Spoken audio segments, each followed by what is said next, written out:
L'intérêt justement de cet ouvrage, que je publie donc chez Armand Collin, sous le titre de la dissertation de philosophie, c'est qu'il propose non seulement donc des conseils méthodologiques et des compléments numériques que vous pourrez consulter sous la forme d'un lexique, donc qui explique un petit peu, qui définit, qui donne un travail de définition d'un certain nombre de termes difficiles ou problématiques, et puis sous la forme d'une anthologie de textes. Ces compléments numériques accompagnent l'autre partie de l'ouvrage qui est constituée de dissertations rédigées. Ces dissertations rédigées montrent justement comment est fabriquée une dissertation, comment on peut tirer parti d'un certain nombre de connaissances, quel genre de références on doit utiliser et comment on doit mener finalement la rédaction en faisant en sorte à la fois de construire la dissertation et d'emmener son lecteur, d'emmener le lecteur avec elle, comme si c'était un cheminement qui progresse jusqu'à une problématique finale et une conclusion. Donc ça, c'est un certain nombre de dissertations, une douzaine de dissertations, d'analyses de sujets aussi, contribuent à montrer comment une dissertation peut être faite, et donc justement à relever le plaisir de la dissertation.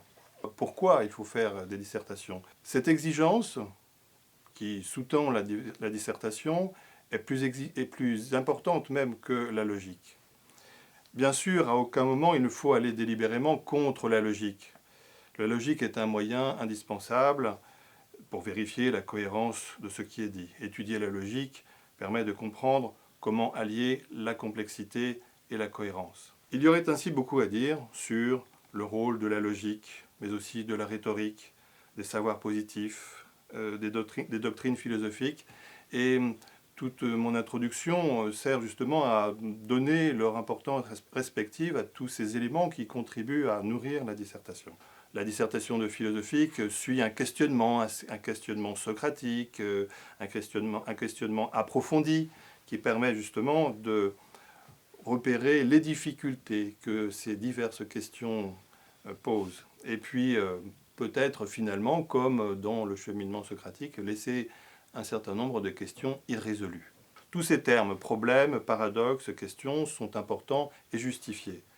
Mais ils ne doivent pas faire écran entre l'élève et son travail de dissertation. L'élève devrait plutôt s'inquiéter des réponses, des thèses, des doctrines. Et c'est de son ardeur à répondre que s'élèveront des questions pertinentes. La deuxième partie de l'ouvrage propose justement, pour montrer à quel point il faut s'interroger concrètement, des dissertations rédigées. Et donc ces dissertations rédigées vous permettront de voir comment peuvent s'enchaîner des connaissances et des questions.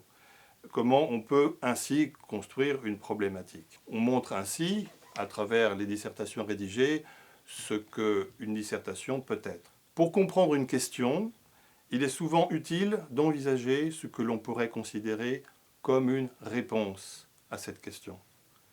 Et même, il est fréquent que les réponses soient plus faciles à saisir que la question elle-même. Et il rajoute, entre parenthèses, comprendre les questions est la chose la plus difficile en philosophie.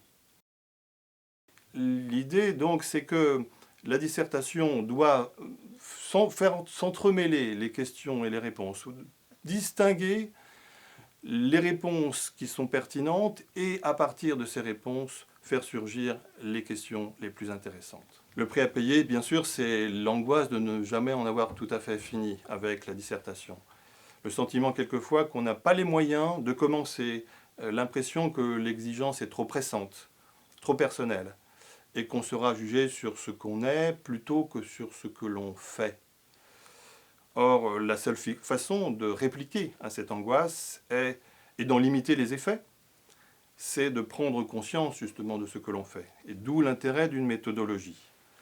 C'est à cet objectif de prendre en compte toutes les faces du travail et de les analyser que répond un ouvrage de méthodologie.